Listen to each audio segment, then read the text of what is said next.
Hello everyone, welcome back to my channel English by Chhavi sir channel पर आप सभी viewers का स्वागत है। तो दोस्तों, आज मैं डिस्कस करने जा रहा हूँ बीए सेकंड सेमेस्टर यूनिट 6 से biography of Matthew Arnold. So let's start the biography of Matthew Arnold.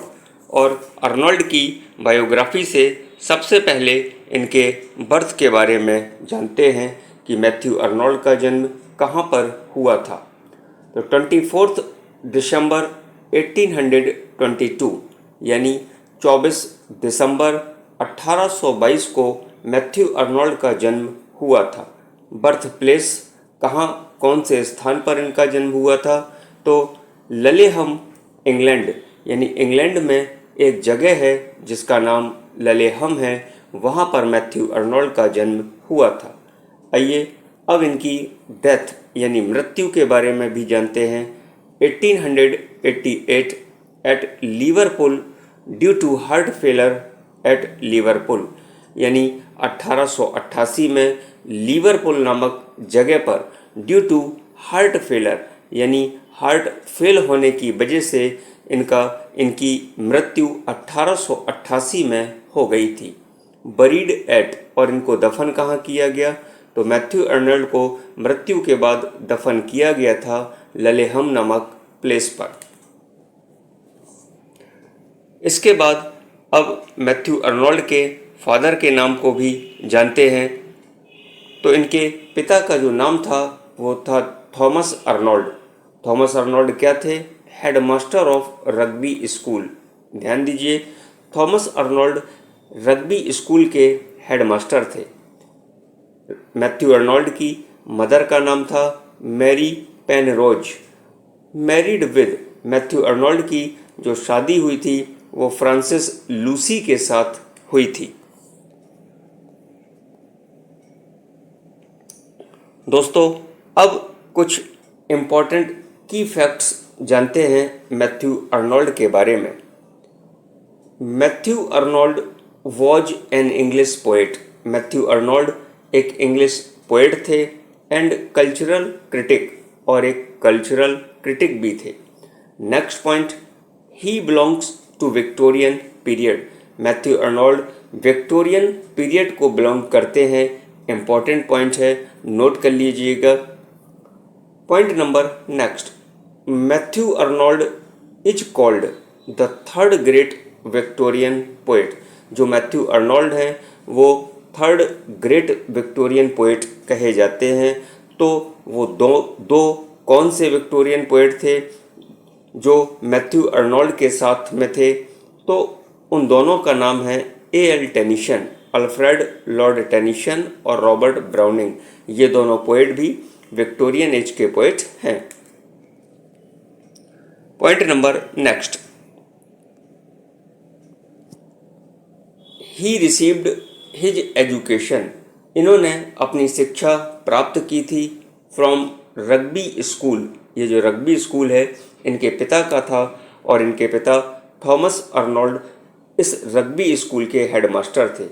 तो इन्होंने अपनी एजुकेशन रग्बी स्कूल से प्राप्त की एंड बैलियोल कॉलेज, ऑक्सफोर्ड यूनिवर्सिटी, और ऑक्सफोर्ड यूनिवर्सिटी के बैलियोल कॉलेज से भी इन्होंने अपनी पढ़ाई पूरी की।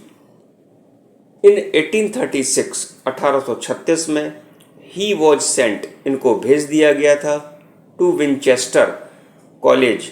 इनको विंचेस्टर कॉलेज पढ़ाई करने के लिए भेजा गया था। बट आफ्टर 1 ईयर, लेकिन एक वर्ष के पश्चात, he return to his father's school यानी रग्बी स्कूल। ये अपने पिता के स्कूल यानी रग्बी स्कूल में वापस लौटकर आ गए थे। अब बात करते हैं कुछ और इम्पोर्टेंट पॉइंट्स की। ड्यूरिंग हिज स्टूडेंट लाइफ, अपने स्टूडेंट लाइफ में यानी अपने स्टूडेंट जीवन के दौरान, he met Arthur Hugh Clough. ये नाम याद रखिएगा, Arthur Hugh Clough, and became the close friend. और जो मैथ्यू अर्नोल्ड थे आर्थर ह्यूज क्लाफ के क्लोज फ्रेंड बन गए थे। इन 1843 1843 में हिज पोयम क्रॉमवेल, इनकी एक पोयम थी जिसका नाम क्रॉमवेल था, वॉन द न्यूडिगेट प्राइज। इस पोयम ने न्यूडिगेट प्राइज जीता था।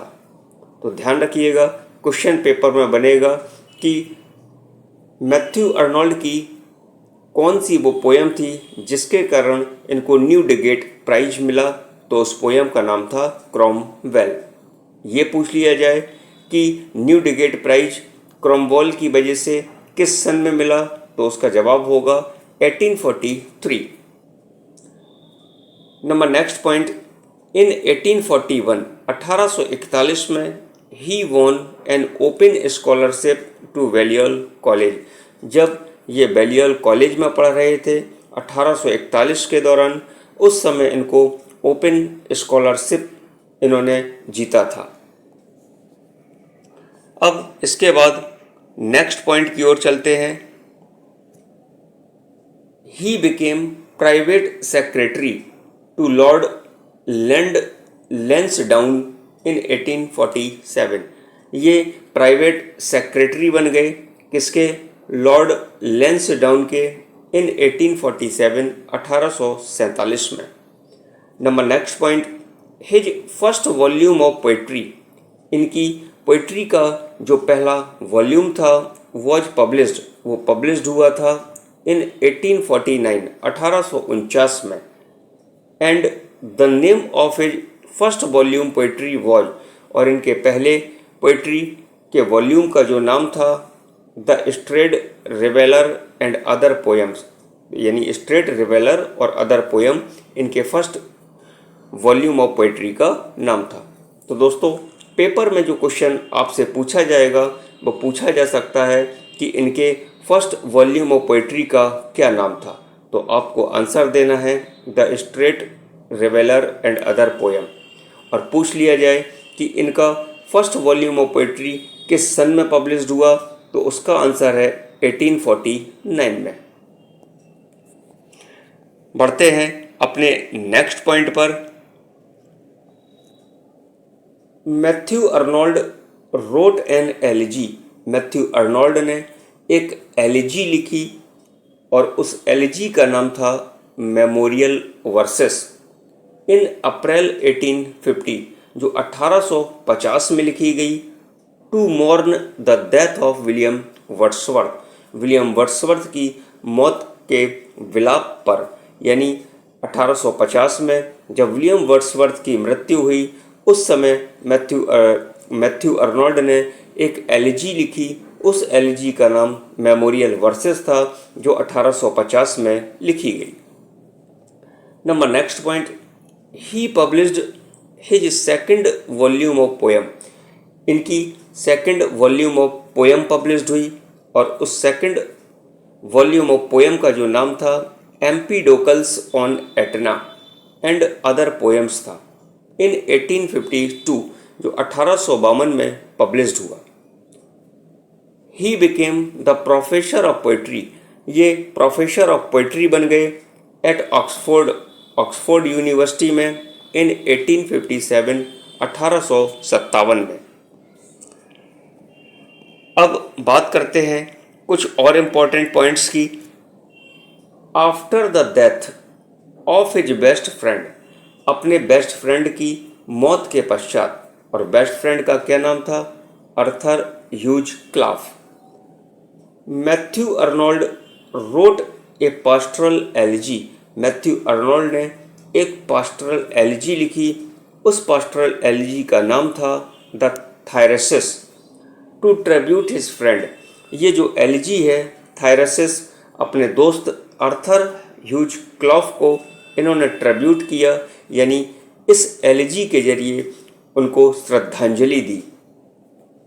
Number next point, he published essays in criticism. इन्होंने एसेज इन क्रिटिसिज्म को पब्लिश किया। फर्स्ट सीरीज, यानी एसेज इन क्रिटिसिज्म की फर्स्ट सीरीज को पब्लिश किया इन 1865 1865 में। Number next point, his essay culture and anarchy came in 1869। 1869 में इनका ऐसे कल्चर एंड एनार्की आया। Number next, his poem the scholar gypsy came in 1853। 1853 में इनकी पोयम द स्कॉलर जिप्सी आई। अब बात करते हैं कुछ और इम्पॉर्टेंट पॉइंट की। Matthew Arnold's elegy poem, Matthew Arnold की एक एलिजी पोयम है जिसका नाम रग्बी चैपल है। पब्लिश्ड इन 1867, जो 1867 में पब्लिश्ड हुई। On the death of his father doctor Thomas Arnold, यानी अपने पिता डॉक्टर थॉमस अर्नोल्ड की डेथ पर, मृत्यु पर। नंबर नेक्स्ट पॉइंट इम्पॉर्टेंट है। Matthew Arnold wrote the sonnet, Matthew Arnold ने एक सोनेट लिखी और उस सोनेट का नाम था Shakespeare. This sonnet is written in 1844, ये जो सोनेट है 1844 में लिखी गई एंड पब्लिश्ड इन 1849, और 1849 में यह जो सोनेट है शेक्सपियर उसमें पब्लिश्ड हुई।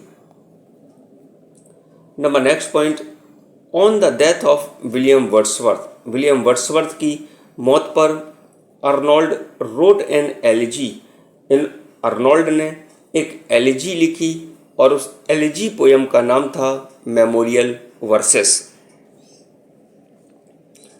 अब इसके बाद बुंदेलखंड यूनिवर्सिटी का जो इंग्लिश लिटरेचर का सिलेबस है उसकी यूनिट 6 में मैथ्यू अर्नोल्ड की एक पोयम है डॉवर बीच। इस डॉवर बीच के कुछ इम्पॉर्टेंट पॉइंट्स जानते हैं जो पेपर में ज़रूर आएंगे, और ये जो डॉवर बीच पोयम है मैथ्यू अर्नोल्ड की कई अदर यूनिवर्सिटीज़ में भी ये पढ़ाई जाती है। तो आइए कुछ इम्पॉर्टेंट पॉइंट्स समझते हैं पोयम डॉवर बीच से। डॉवर बीच is a lyric poem of Matthew Arnold, डॉवर beach Matthew Arnold की एक लिरिक पोयम है। डॉवर बीच इज रिटन इन 1867, डॉवर बीच 1867 में लिखी गई थी। In this poem Arnold shows, Arnold दिखाते हैं, तो अर्नोल्ड ने अपनी इस पोयम में क्या दिखाया? लॉस ऑफ रिलीजियस फेथ, कि जो धार्मिक विश्वास है वो खोता चला जा रहा है। लोग एक दूसरे पर अब विश्वास नहीं करते हैं, यानी लॉस ऑफ रिलीजियस फेथ को अपनी इस पोयम डॉवर बीच में मैथ्यू अर्नोल्ड ने दिखाने की कोशिश की।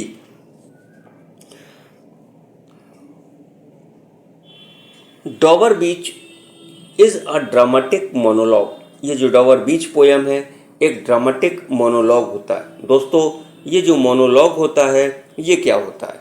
यानी जब दो व्यक्ति मिलते हैं और दो व्यक्ति में कोई एक व्यक्ति बात करता है तो उसे हम मोनोलॉग कहते हैं, क्योंकि मोनो का मतलब वन होता है, एक होता है।